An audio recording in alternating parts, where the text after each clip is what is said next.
Alhamdulillah Rabbil Alamin.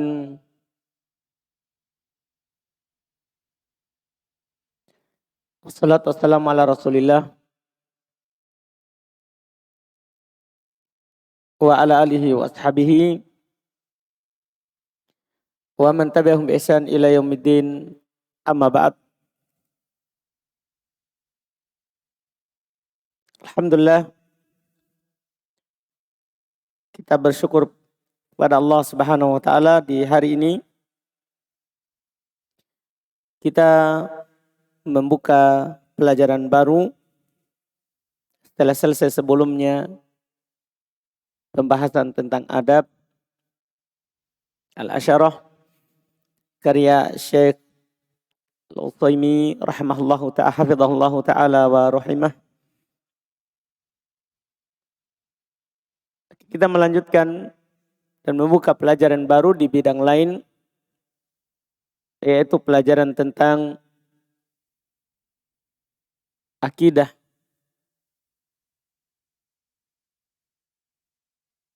Kita pilih kitab Al-Aqidatus Safariniyah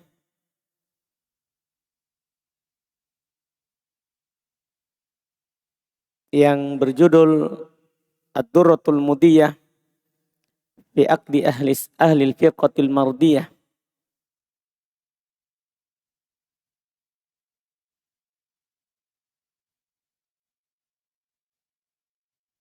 Buku yang kita akan baca adalah tulisan dari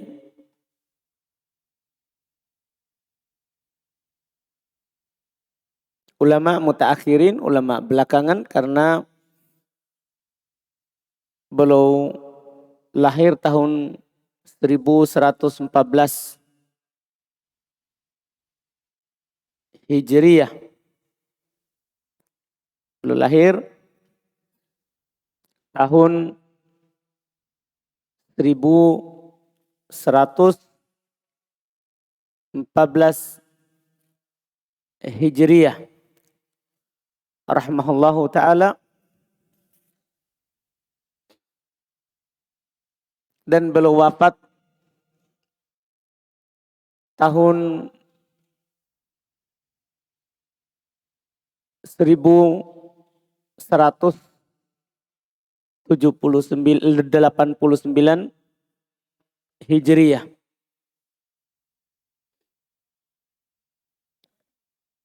Kitab ini ditulis oleh Al-Imam As-Safarini. Nama beliau adalah Muhammad Ibn Ahmad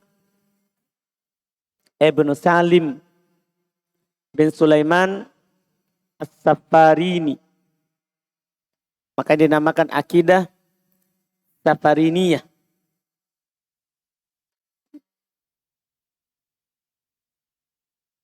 Disebut dengan penyandaran kampung lahirnya beliau. Beliau lahir di daerah yang bernama Safarin. Daerah yang bernama Safarin.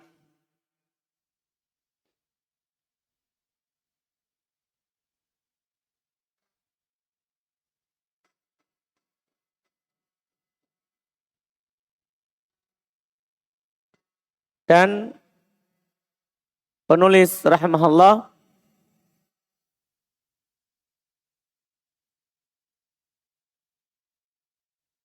termasuk ulama yang menjadi rujukan di masanya. Kelihatan dari banyaknya murid dan tulisan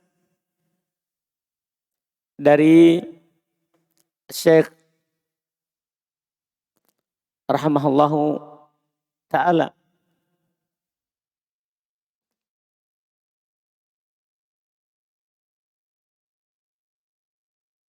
Di antara tulisan yang ditinggalkan kepada kita adalah yang kita akan baca.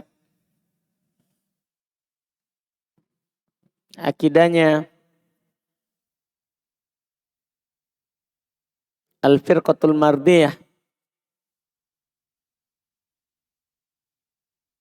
Ad-Durratul Mudiyah fi Aqdi Ahlil Firqatil Mardiyah. Tulisan ini berupa bait syair. Beliau sebutkan 210 bait syair tentang akidah ahli sunnah wal jamaah. Dan beliau telah syarah sendiri kitab ini dengan syarah yang sangat luas. Beliau syarah dalam 2 jilid. Dan syarah beliau itu yang dijadikan rujukan oleh ulama yang datang setelahnya. Karena Sahibul Bait adra bima fiha, pemilik tulisan itu lebih tahu apa yang dia maksudkan dari tulisannya itu. Apa yang belum maksudkan dari tulisannya.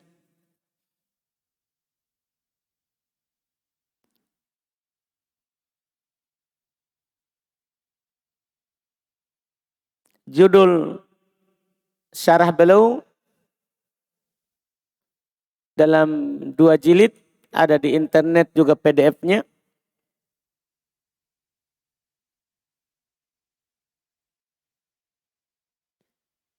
Lawami'ul Anwar Al-Bahiyah wa Sawati'ul Asrar Al-Athariyah li syarhi Durratul Mudiyah fi Aqdil Firqatin Najiyah Al-Mardiyah. Jadi beliau syarah sendiri dalam 2 jilid tebal. Jilid 1 itu 482 halaman. Itu dalam 1 jilid.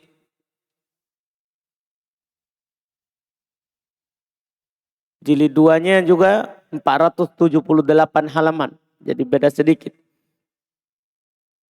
Artinya beliau syarah lebih dari 1000 halaman terhadap 210 bait yang beliau sampaikan. Syarah ini yang menjadi rujukan di dalam menjelaskan kitab ini. Di dalam menjelaskan kitab ini, yang kitab yang kita akan baca. Dalam kitab ini ada beberapa lafaz yang dikritik oleh para ulama, nanti kita akan lewati. Kita akan lewati terkait dengan hal-hal yang dikritik beliau dalam mentakbir. Karena beliau menulis adalah akidah ahli sunnah wal jamaah. Akidahnya orang-orang yang diridhoi. Maka lafadznya itu harusnya lafaz-lafaz ahli sunnah wal jamaah. Tapi ada beberapa lafaz yang dikritik, yang digunakan oleh orang-orang Mu'tazilah, orang-orang Musyabbihah, itu orang-orang yang keluar dari akidah ahli sunnah wal jamaah seperti Al-Asy'ariyah. Nanti akan dijelaskan ketika kita membaca yang beliau sampaikan di bait ini.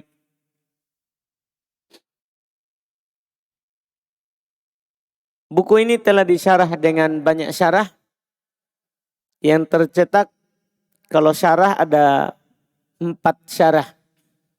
Syarah pertama, syarah penulis sendiri. Lawami'ul Anwar, Al-Bahiyah, Wasawati'ul Asrar, Al-Asariyah. Li syarhi Ad-Durratil Al-Mudiyah, Fi Aqdil Firqatil Mardiyah. Syarah yang kedua, ada kitab yang berjudul Al-Kawakibud Durriyah li syarhi Ad-Durratil Mudiyah fi aqdi ahli al-firqatil mardiyah. Disyarah oleh Al-Ustadz Syekh Muhammad bin Abdul Aziz Ibn Mani. Dia dicetak juga. Sekarang ada tersebar. Juga di syarah juga yang tersebar ada kitab Hasyatu Ad-Durratul Mudiyah fi Aqdil Firqatin Najiyah. Karyanya Syekh Abdurrahman bin Qasim rahimahullah.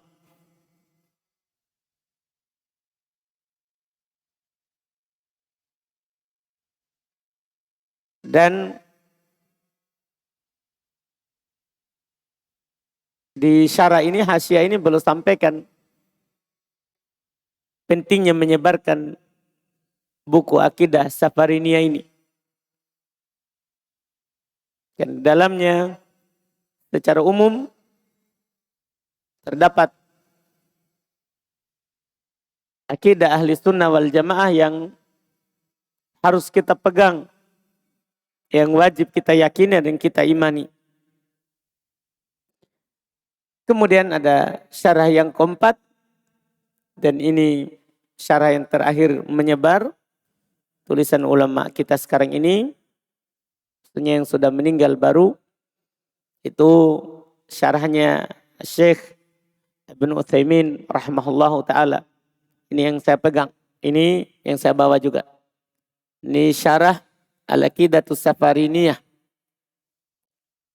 Ad-Durratul Mudiyah fi Aqdi Ahlil Firqatil Mardiyah.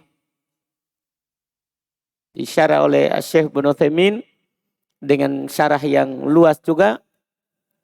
Beliau mensyarah kitab ini dengan syarah penjelasan yang luas. Hanya 210 bait dengan muqaddimah. Beliau syarah dalam 749 halaman. Artinya Syekh Ibn Utsaimin belum meluas dalam mensyarah akidah ini. Belum meluas mensyarah akidah ini. Termasuk belum mengkritik sebagian ibarat yang penulis sebutkan. Yang penulis sebutkan. Iya. Ini syarahnya. Kalau yang meringkasnya banyak lagi. Para ulama banyak yang meringkas syarahnya Syekh sendiri, Safarin. Iya. Ada yang tersebar, ada 3 ringkasan, ada Mukhtasar Lawami'ul Anwar Al-Bahiyah, Syekh Muhammad Ibn Ali Ibn Salum At-Tamimi, yang meninggal tahun 1246.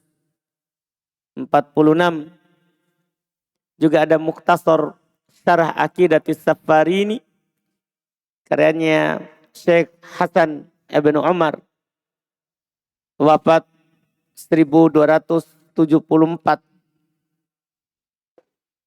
Ada juga Mukhtasar Aqidatus Safarini, Syekh Ali Mansur Al-Karmi, wafat 1315 Hijriyah. Ini sekarang 1444 Hijriyah. Gitu ya.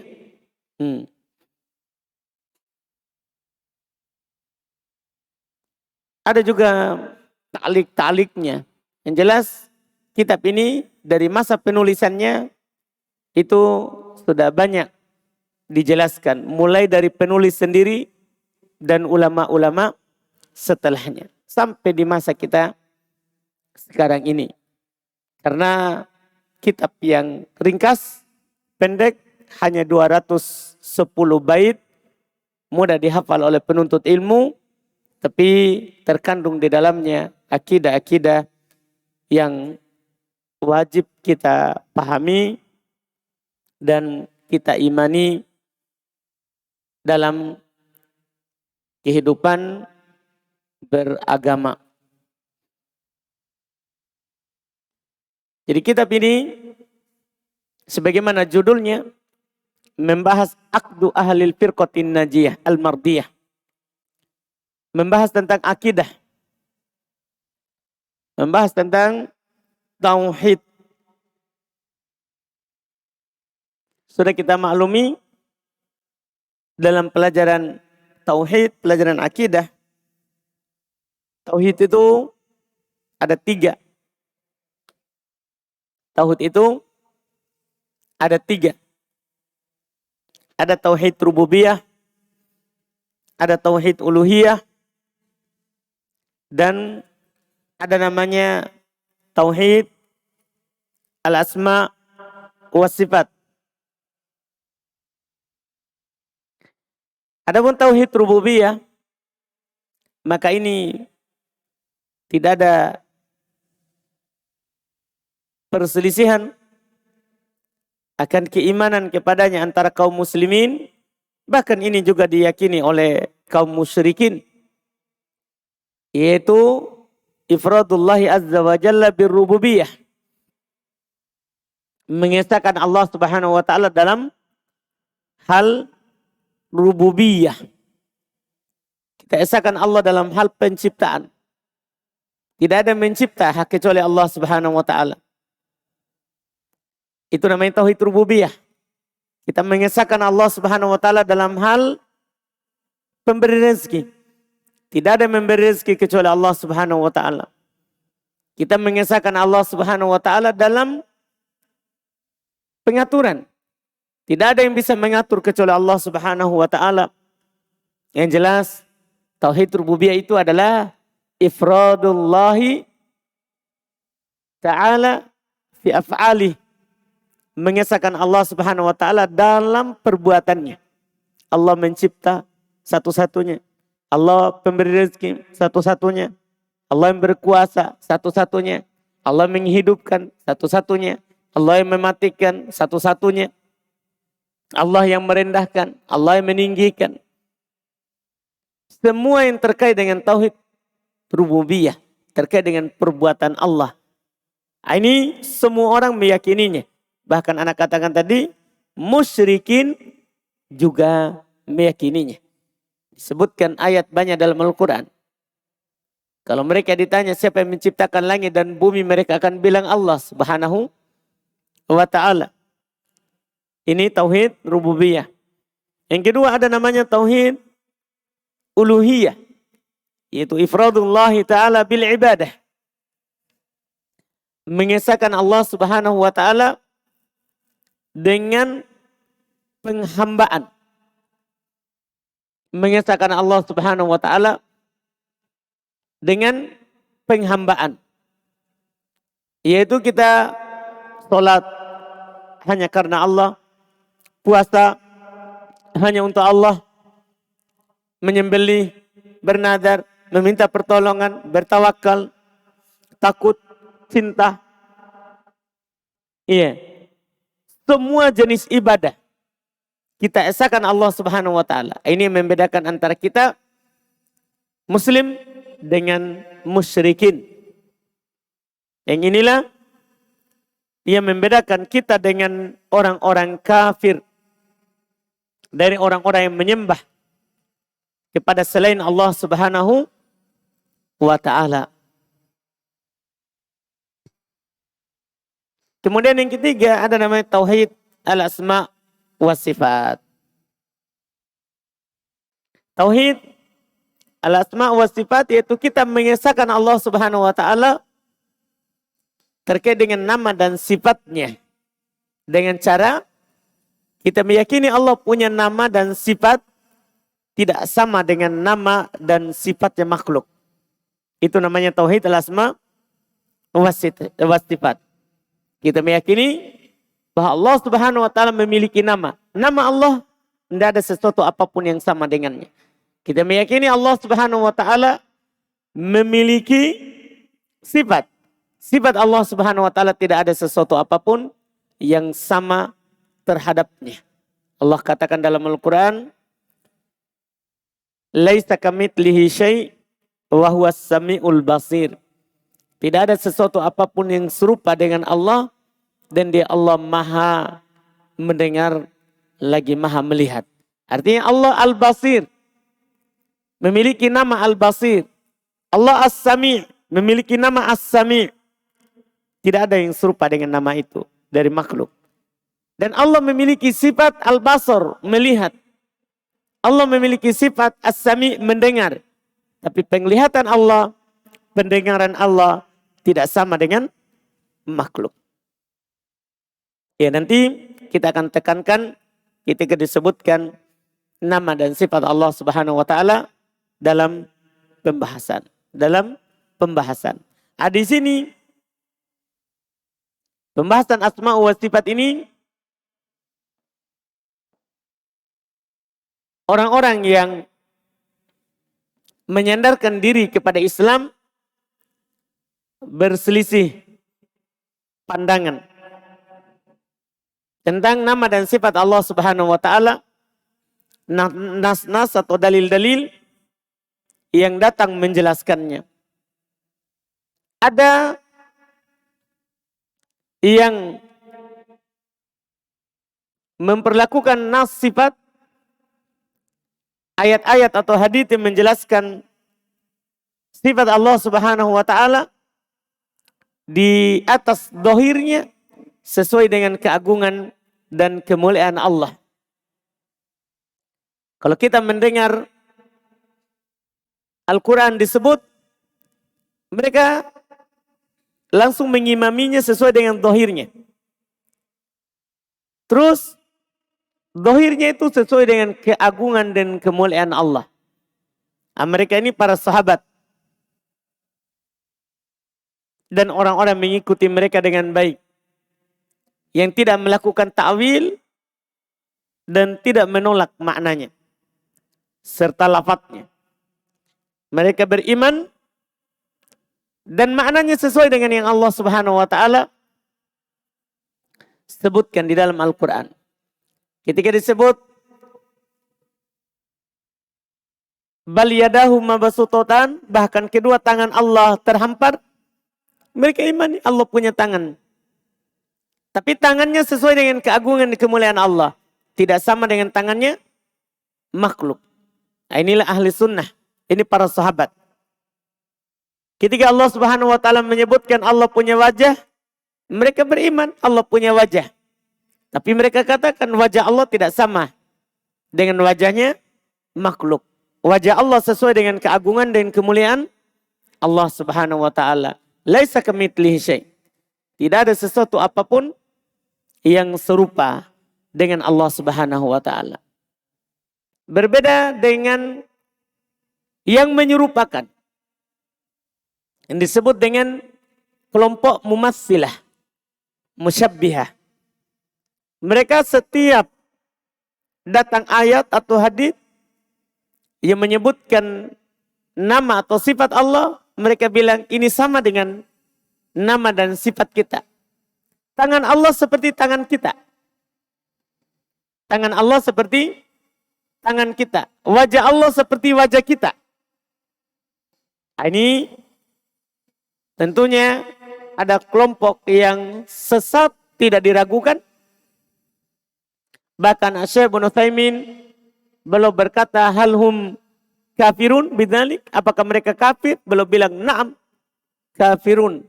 Lianna Allah qala laisa kamitslihi syai'. Ya, mereka kafir karena Allah berfirman tidak ada sesuatu apapun yang serupa dengannya. Mereka bilang sama.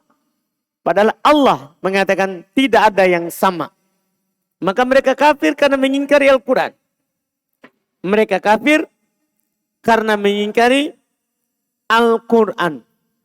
Ini kelompok. Ada juga kelompok Mu'attilah. Kelompok Mu'attilah ini lawan dari Musyabbihah, Mumatsilah. Dia menolak. Kalau ada datang ayat dari Al-Quran yang menetapkan sifat Allah Subhanahu wa taala seperti ayat tadi yang kita sebutkan, ya, bal yadahu mabsuutatan, bahkan kedua tangan Allah Subhanahu wa taala terhampar, mereka bilang enggak ada tangan. Mereka tolak. Allah tidak punya tangan. Karena menurut mereka, kalau kita katakan punya tangan, berarti sama dengan tangan kita. Intinya, dia musyabbah. Baru mu'attil. Dia serupakan dulu, baru dia tolak. Dia serupakan dulu, baru dia tolak. Kalau kita katakan ada, maka akan sama dengan kita. Allah tidak sama dengan kita. Akhirnya, supaya tidak sama, kita katakan tidak punya. Ini mereka. Ini juga kelompok kafir. Karena menolak Al-Quran. Allah kan katakan, bal yadahu, bahkan kedua tangan Allah. Berarti Allah punya tangan. Dia bilang tidak. Ini kelompok Mu'attilah. Kafir. Keluar dari Islam. Keluar dari Islam. Iya. Kelompok yang berikutnya ada yang disebut dengan Al-Mufawwidah. Iya, ini kelompok yang ketiga dari kelompok sesat dalam nama dan sifat Allah Subhanahu wa taala. Kelompok ketiga ini Mufawwidah. Dia tetapkan zahirnya. Ditetapkan zahirnya. Tapi maknanya kita serahkan kepada Allah. Jadi dia katakan bal yadahu mabsuutatan, bahkan kedua tangan Allah terhampar. Mereka bilang, kita tetapkan lafadznya. Tapi maknanya, wallahu alam. Jadi dia tidak tahu makna tangan. Dia tidak tahu makna yadan. Dia tidak tahu makna wajah. Dia tidak tahu makna al-basir, as-sami, al-alim. Dia tidak tahu. Jadi kalau ditanya lafadznya, saya beriman terhadapnya. Saya beriman terhadapnya. Tapi kalau ditanya maknanya, dia akan bilang, wallahu alam. Dia katakan, wallahu alam. Ini lebih buruk daripada Mu'attilah Musyabbihah. Kata Syekhul Islam Ibnu Taimiyah, qaulu ahli tafwid min syarri aqwali ahli bidah. Pendapatnya ahli tafwid itu adalah pendapat yang paling buruk dari pendapatnya orang-orang yang sesat. Wal ilhad, dan yang berpaling. Iya. Kenapa bisa? Karena Allah turunkan Al-Quran ini supaya kita tadabburi. Masa disuruh tadabburi baru tidak ditahu maknanya? Apa yang kita tadabburi kalau tidak ada maknanya? Allah katakan dalam Al-Quran, wa nazzalna kitabun anzalnahu ilaika mubarakun liyadabbaru. Kitab kami turunkan kepadamu supaya mereka mentadabburi ayatihi, ayat-ayatnya. Kalau tidak punya makna, gimana caranya kita mentadabburinya? Iya kan? Berarti kita mau mentadabburi sesuatu yang tidak ada apa-apanya. Dan Al-Quran telah menjelaskan segala sesuatu termasuk nama dan sifat Allah. Mereka bilang tidak jelas. Wallahu alam. Allah katakan, wa nazzalna 'alaikal kitaba tibyanan likulli syai'. Kami telah turunkan kepada kamu kitab penjelasan terhadap segala sesuatu, termasuk nama dan sifat Allah Subhanahu wa taala. Iya. Kemudian kelompok yang keempat termasuk kelompok sesat dalam nama dan sifat Allah Subhanahu wa taala adalah kelompok yang disebut dengan ahli ta'wil.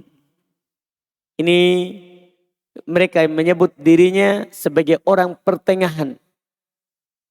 Orang-orang Asy'ariyah. Mereka menyebut dirinya orang pertengahan. Dan mereka menyebutkan mereka adalah orang yang paling ahli sunnah. Karena menurut mereka, mereka pertengahan dari ahli musyabbihah. Mereka tidak menyerupakan Allah dengan makhluk. Dan mereka pertengahan dari mu'attilah. Orang yang menolak. Mereka tidak tolak. Mereka tetapkan. Tapi dia takwil. Dia takwil. Ini kelompok. Juga termasuk kelompok sesat. Jadi kalau datang tadi. Ayat. Bal yadahu mabsuutatan. Bahkan kedua tangan Allah Subhanahu wa ta'ala terbuka. Mereka bilang maknanya bukan tangan, tapi kuah, kekuatan. Maknanya bukan tangan, tapi nikmah. Ketika datang kata wajah dalam Al-Quran, iya, wa yabqa wajhu rabbika dzul jalali wal ikram. Datang kata wajah, mereka bilang sawabullah, pahalanya Allah. Atau mahabbatullah. Dia tafsirkan kalau ada kata Allah mencintai, Allah juga memberikan pahala. Kalau datang ghadiballah, Allah murka, dia bilang intiqamullah, siksaannya Allah. Jadi dia tidak tafsirkan. Ini disebut dengan takwil. Iya. Termasuk yang paling terkenal dia takwil istiwa menjadi istaula, berkuasa. Istiwa bermakna istaula. Ini mereka takwil. Takwil. Nama dan sifat Allah Subhanahu wa ta'ala di dalam Al-Quran. Di dalam Al-Quran. Ini juga kelompok sesat karena tidak memperlakukan nas sebagaimana yang Allah lafadzkan. Apakah Allah tidak mampu menyebut nikmat? Kenapa harus tangan? Apakah Allah tidak mampu menyebut pahala, sawab? Kenapa wajah? Kenapa wajah? Tentunya ketika Allah sebutkan dengan lafadznya, maka lafadz itu ditetapkan. Tidak boleh ditakwil. Ini juga termasuk kelompok sesat. Dan ini penuh banyak di negeri kita yang takwil ini. Bahkan Quran terjemahan banyak takwil. Dia takwil tangan dengan nikmat, kekuatan, wajah dengan pahala. Di terjemahan. Wajah dengan pahala. Dia terjemahkan sesuai dengan akidah Asy'ariyah. Kan banyak tersebar akidah Asy'ariyah di negeri kita. Iya, banyak tersebar. Mereka bahkan terang-terangan, kami madhabnya Syafi'i, akidahnya Asy'ari. Madhabnya Syafi'i, tapi akidahnya Asy'ari. Akidah Asy'ari itu adalah akidah yang menetapkan sebagian dan menolak sebagian. Pertengahan dari mu'attilah, musyabbihah. Kalau musyabbihah dia tetapkan semuanya tapi dia serupakan. Mu'attilah dia tolak semuanya. Mendengar tapi tidak punya pendengaran. Melihat tapi tidak punya penglihatan. Paham kan? Itu kalau mu'attilah. Kalau Asy'ariyah menetapkan sebagian, menolak sebagian. Apa ukurannya untuk menolak dan menetapkan? Akalnya. Akalnya. Nah, ini pendapat tentunya semuanya adalah pendapat yang sesat. Madhab yang sesat tidak diragukan. Telah dibantah oleh ulama sunnah. Ulama sunnah. Bahkan yang membantah mereka adalah ulama yang mereka ikut akidahnya. Ikut fikihnya. Imam Syafi'i. Terkait dengan ayat-ayat sifat, beliau berkata, amantu bima ja'a anillah ala muradillah. Saya beriman terhadap apa yang datang dari Allah sesuai dengan keinginan Allah. Bukan sesuai dengan keinginan kita. Ini kata Imam Syafi'i. Wa bima ja'an Rasulillah ala muradi Rasulillah. Dan terhadap apa yang datang dari Rasulullah sesuai dengan keinginan Rasulullah sallallahu alaihi wa ala alihi wasallam. Ini untuk pertemuan pertama dan insya Allah besok baru kita masuk membaca bait yang pertama yang beliau sebutkan di dalam kitab ini insyaallah ta'ala.